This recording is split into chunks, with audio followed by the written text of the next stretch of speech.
Salut à tous, j'espère que vous allez bien. Samsung a frappé très fort lors du dernier Mobile World Congress en présentant coup sur coup deux nouveaux téléphones positionnés sur le haut de gamme, à savoir le Galaxy S7 et le Galaxy S7 Edge. Le second m'accompagne maintenant depuis un peu plus d'une semaine et le moment est donc venu de nous pencher sérieusement sur son cas au travers de ce test.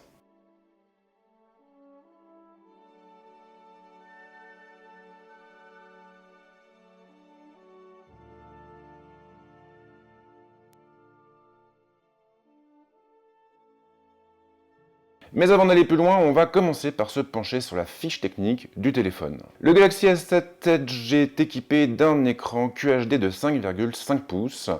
On a aussi un processeur Exynos 8890 pour la version européenne, couplé à 4 Go de mémoire vive. L'espace de stockage atteint les 32 Go, on pourra l'étendre par le biais d'une carte micro SD, donc ça c'est le grand retour, la grande nouveauté du téléphone, et c'est plutôt une bonne chose. Le capteur principal affiche une définition de 12 millions de pixels et il est surmonté d'une optique stabilisée capable d'ouvrir à focale 1.7. On a aussi une grosse batterie de 3600 mAh avec de la 4G, du Wi-Fi, un GPS, une puce NFC et ma foi, c'est à peu près tout.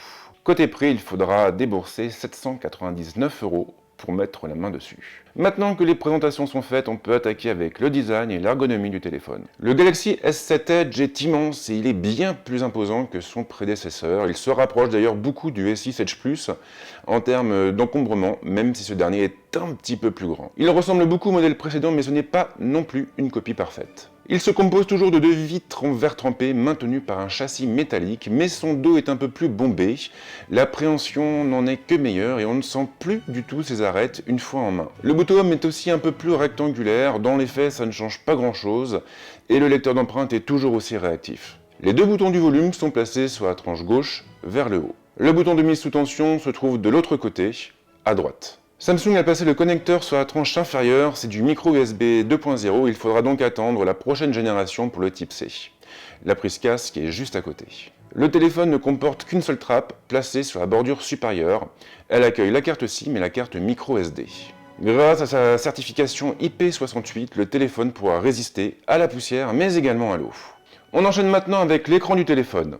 La technologie AMOLED a de nombreux avantages, elle ne nécessite pas de système de rétroéclairage et elle offre des couleurs très contrastées. La dalle du Galaxy S7 et du Galaxy S7 Edge est de très bonne qualité avec des noirs vraiment noirs. En marge, Samsung a intégré à TouchWiz quelques réglages personnalisés pour adapter les couleurs, la luminosité et le contraste au type d'usage, c'est bien de l'avoir fait. La couche tactile est extrêmement réactive, il n'y a aucune latence, le téléphone obéit au doigt et à l'œil. Le Galaxy S7 Edge convient tout à fait à un usage multimédia et vous pourrez même regarder vos séries ou vos films préférés dessus. Surtout que son écran atteint une diagonale de 5,5 pouces, ce qui est plutôt confortable.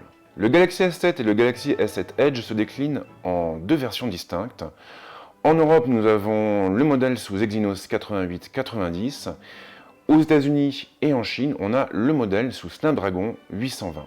Antutu a sorti récemment un benchmark qui disait que la puce de Qualcomm était bien plus puissante que la puce de Samsung, mais dans les faits, qu'en est-il réellement ? Pour une utilisation courante, il n'y a rien à dire, le téléphone est extrêmement réactif en toute occasion et il ne montre pas le moindre signe de faiblesse dans les applications.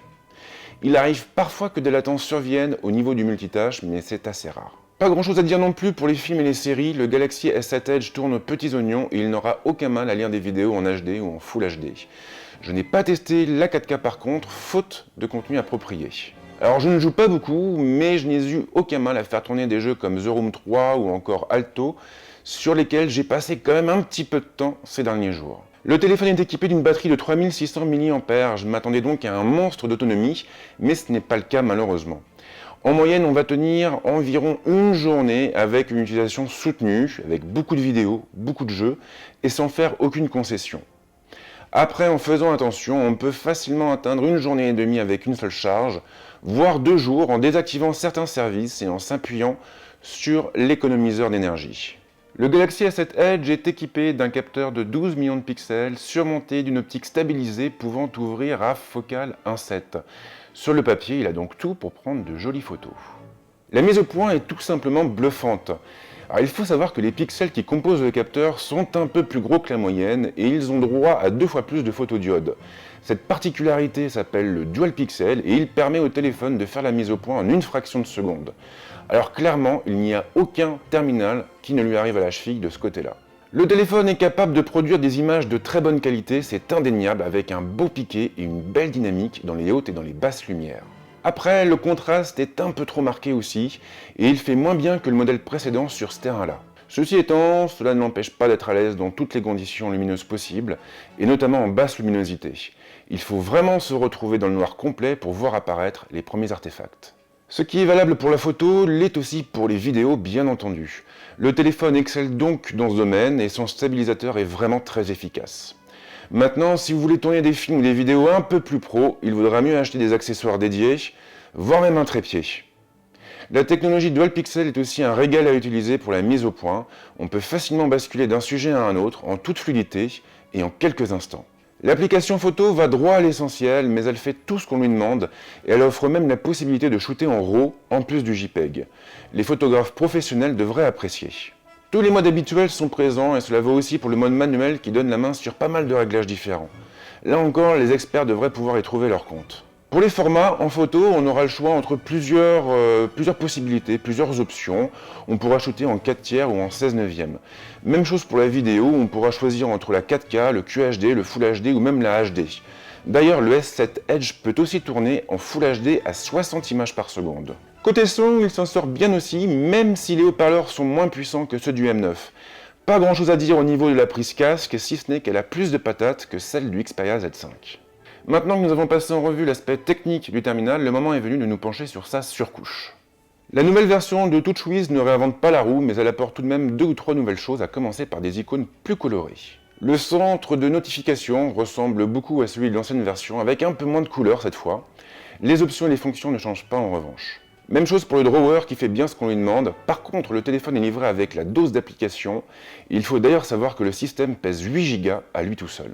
TouchWiz nous permettra de réduire facilement la taille d'une fenêtre et même d'afficher 2 fenêtres côte à côte. Difficile d'être surpris bien sûr puisque ça remonte aux premières notes. On a 2 nouveautés pour les jeux, le Game Launcher qui regroupe tous les jeux installés sur le terminal et le Game Tools qui nous donne la main sur plein de paramètres intéressants pour désactiver la notification par exemple, ou même verrouiller les touches de menu et lancer l'enregistrement d'une vidéo.